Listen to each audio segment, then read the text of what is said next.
بسم اللہ الرحمن الرحیم۔ ابو انس ایک نیک تاجر تھا اور اس کا چھوٹا بھائی یونیورسٹی میں پڑھتا تھا جس کے جملہ اخراجات ابو انس پورے کرتا تھا۔ کچھ عرصہ بعد ابو انس کا نوجوانی میں ہی انتقال ہو گیا۔ لاحقین میں نوجوان بیوہ اور ایک بیٹا انس رہ گیا۔ کچھ دن بعد ابو انس کا چھوٹا بھائی بھی اس کے گھر منتقل ہوا اور یہ آسرا دیا کہ مرحوم بھائی کی تجارت سنبھالنے کے ساتھ ساتھ یتیم اور بیوہ کی کفالت بھی میں کروں گا۔ کچھ وقت تو معاملہ ٹھیک چلتا رہا لیکن بعد میں اس کی نیت میں فتور آ گیا۔ اس نے چپکے سے ساری جائیداد اپنے نام کرائی اور راتوں رات سب کچھ فروخت کر کے امریکہ بھاگ گیا۔ پیچھے یتیم اور اس کی ماں سڑک پہ آ گئے۔ اس بدبخت نے امریکہ جا کر گاڑیوں کا کاروبار سیٹ کر دیا اور ایک گوری لڑکی سے شادی بھی کر لی۔ اس کا بزنس چمک اٹھا اور یہ ارب پتی بن گیا۔ 15 برس بعد اسے خیال آیا کہ اب وطن واپس جانا چاہیے۔ یہ سوچ کر وہ اردن آ گیا اور پھر یہیں بزنس کرنے کا ارادہ بنا لیا۔ اس نے زینت کے علاقے میں ایک بڑی جگہ خریدی اور اس پہ شاندار بلڈنگ بھی تعمیر کر دی اور پھر یہاں بھی گاڑیوں کا بزنس شروع کر دیا۔ کچھ عرصے میں ہی اردن بھر میں اس کا ڈنکا بجنے لگا۔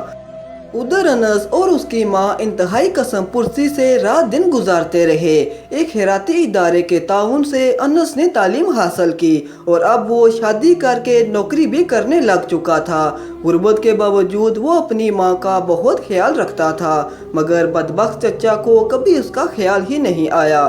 لیکن انس اور اس کی ماں کو سب معلوم تھا کہ وہ حرام خور واپس آ چکا ہے۔ ایک دن ماں نے بیٹے سے کہا کہ بیٹا ہمت کرو اور جاؤ اپنے چچا کے پاس اور اس سے اپنے باپ کے مال کا کچھ حصہ مانگو۔ ماں کے کہنے پہ انس چچا کے شو روم میں پہنچ گیا مگر چچا نے کھٹور دلی کا مظاہرہ کر کے اسے بھگا دیا اور کہا کہ آئندہ ادھر کا رخ بھی کیا تو گرفتار کرا دوں گا۔ وہ بوجھل قدموں کے ساتھ ماں کے پاس واپس آیا اور سارا ماجرا ماں کو سنایا۔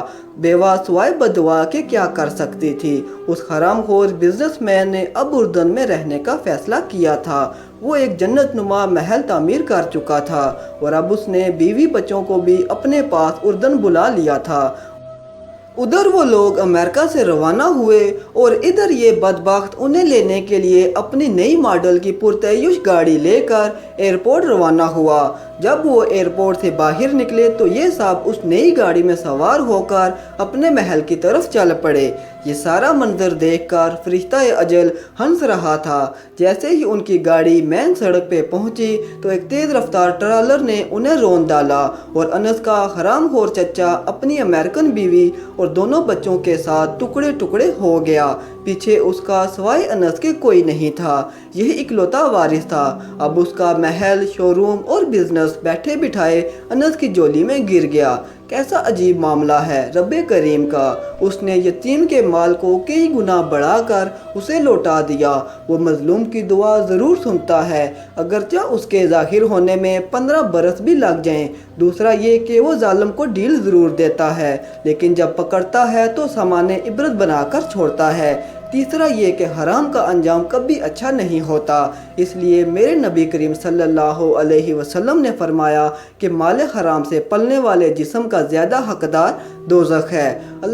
اللہ پاک ہم سب کو حرام مال کے لالچ سے بچائے اور حلال ہی پہ اکتفا کرنے کی توفیق عطا فرمائے، آمین۔ کاش کہ یہ بات تیرے دل میں اتر جائے۔ خواہش صرف اتنی ہے کہ کچھ الفاظ لکھوں جس سے کوئی گمراہی کے راستے پر جاتے جاتے رک جائے اور نہ بھی رکے تو سوچ میں ضرور پڑ جائے۔ امید کرتا ہوں کہ آپ کو ہماری آج کی یہ ویڈیو ضرور پسند آئی ہوگی۔ اگر ویڈیو اچھی لگے تو چینل کو سبسکرائب لازمی کریں اور ساتھ لگی گھنٹی کو دبا دیں تاکہ آپ کو ہماری ہر نئی آنے والی ویڈیو کا نوٹیفیکیشن مل جائے اور کمنٹ سیکشن میں ہماری حوصلہ افزائی کریں۔ شکریہ۔